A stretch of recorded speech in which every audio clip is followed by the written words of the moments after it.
गरीब नागिन की बेटी बनी कलेक्टर। दरअसल कुछ साल पहले की बात है।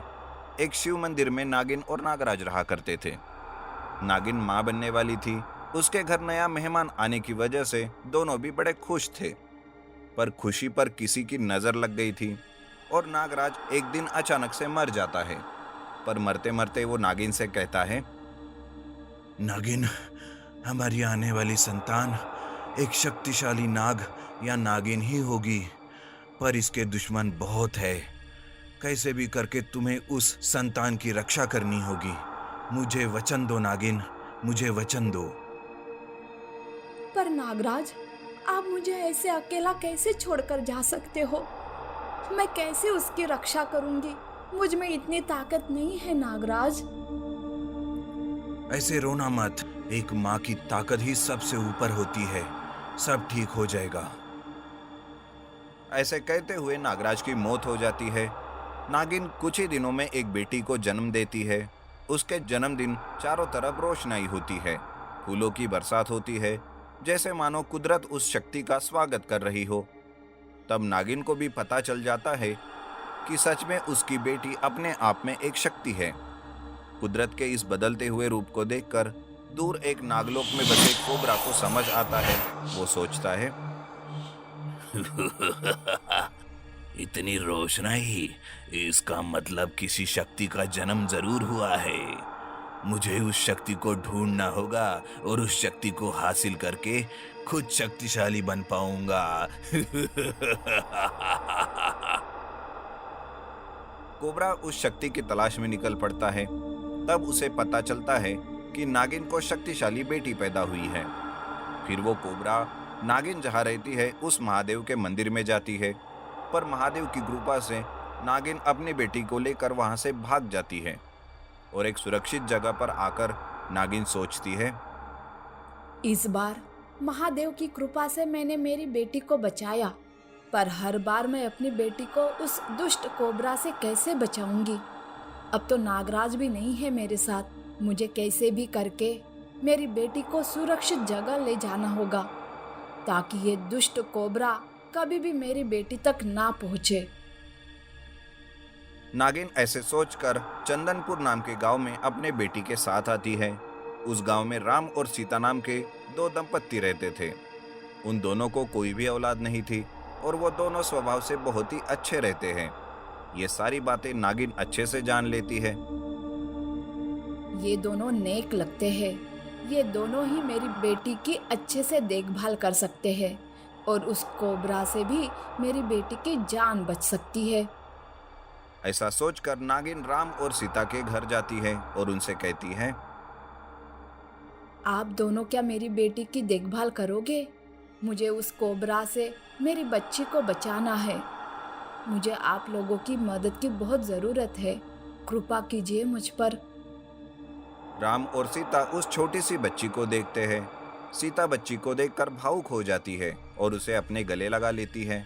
तब राम कहता है, आप चिंता ना करें, हम आपकी बेटी को अपनी बेटी समझकर पालेंगे और उसे काबिल बनाएंगे। ऐसी बात सुनकर नागिन निश्चिंत होकर वहां से चली जाती है। राम और सीता उस नागिन की बेटी का नाम मीरा रखते हैं। राम और सीता उन दोनों की जिंदगी ही बदल जाती है। वो दोनों उस लड़की से बहुत प्यार और दुलार करते हैं। उस नागिन ने पता नहीं अपनी बेटी को कहाँ छुपा कर रखा है, पर मैं भी हार मानने वालों में से नहीं हूँ। उस नागिन के बेटी को ढूंढ ही लूंगा मैं और उसे मारकर उसकी सारी शक्तियां खुद में ले लूंगा। ऐसा करते करते सालों बीत जाते हैं। राम और सीता मीरा को खूब पढ़ाते हैं। मीरा को पता भी नहीं रहता कि वो एक नागिन की बेटी है। नागिन कभी कभी अपनी बेटी को देखने आती थी और चुपके से मीरा को देखकर चली जाती थी। मीरा पढ़ाई में बहुत होशियार रहती है। खूब पढ़ाई करके मीरा एक कलेक्टर बन जाती है। एक दिन वो कहती है, माँ पापा, मैं कलेक्टर बन गई। आपका सपना पूरा हुआ माँ। पर आप दोनों कभी कभी किस सोच में चले जाते हो, मुझे कुछ समझ में नहीं आता। बेटा, तुम हमें छोड़कर तो नहीं जाओगी ना? पापा, आप कैसी बातें करते हो? मैं भला आपको छोड़कर कहाँ जाऊंगी? देखना, शादी करके मैं आपके लिए घर दामाद ही लेके आऊंगी। इस तरह से राम और सीता को हमेशा डर लगा रहता है कि कहीं नागिन वापस आकर मीरा को वापस ले ना जाए। मीरा कलेक्टर बनकर अपने गांव के लोगों की मदद करती है और अपने माँ बाबा की सेवा भी वो अच्छे से करती रहती है। उधर नागिन की बेटी का पता लगाने के लिए कोबरा तपस्या करता रहता है। वो देवी देवताओं की पूजा करता है और महादेव की भक्ति करके अपनी शक्तियां बढ़ाता रहता है। तभी एक दिन जब कोबरा ध्यान लगाए रहता है, तब उसे मीरा का चेहरा नजर आता है। कोबरा फिर से ध्यान लगाता है, तब उसे सब दिखाई देता है कि मीरा ही नागिन की बेटी है जो किसी गांव में रह रही है। ये सब जानकर कोबरा बहुत खुश हो जाता है। कोबरा मीरा का पता ढूंढते ढूंढते उसके गांव पहुंच जाता है। नागिन का भी पूरा ध्यान उस कोबरा पर ही रहता है। उसे भी पता चल जाता है कि कोबरा गांव में आया है और मीरा को मारने की कोशिश कर रहा है। तब नागिन भी ये समझकर उस गांव चली जाती है। कोबरा मौका देखकर मीरा पर हमला करने ही वाला होता है। तभी वहां नागिन आ जाती है और कोबरा को वो रोकती है। कोबरा कहता है, अच्छा, तो तुम भी यहाँ पहुंच गई। चलो अच्छा है, दोनों माँ बेटियों को एक साथ मार दूंगा। किसी को भी कोई दुख नहीं होगा।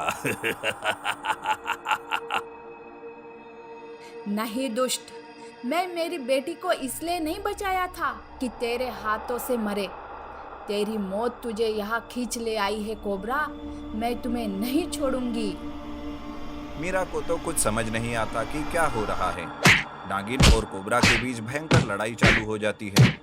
कोबरा के वार से नागिन घायल होती है, पर हार नहीं मानती। कोबरा नागिन को जानता नहीं था। वो इस तरह से अपनी शक्तियों का इस्तेमाल करती है कि उस कोबरा को वो जान से ही मार देती है। नागिन घायल हालत में पड़ी रहती है। राम और सीता मीरा को सच्चाई बता देते हैं। तब मीरा नागिन के पास जाती है और कहती है, माँ।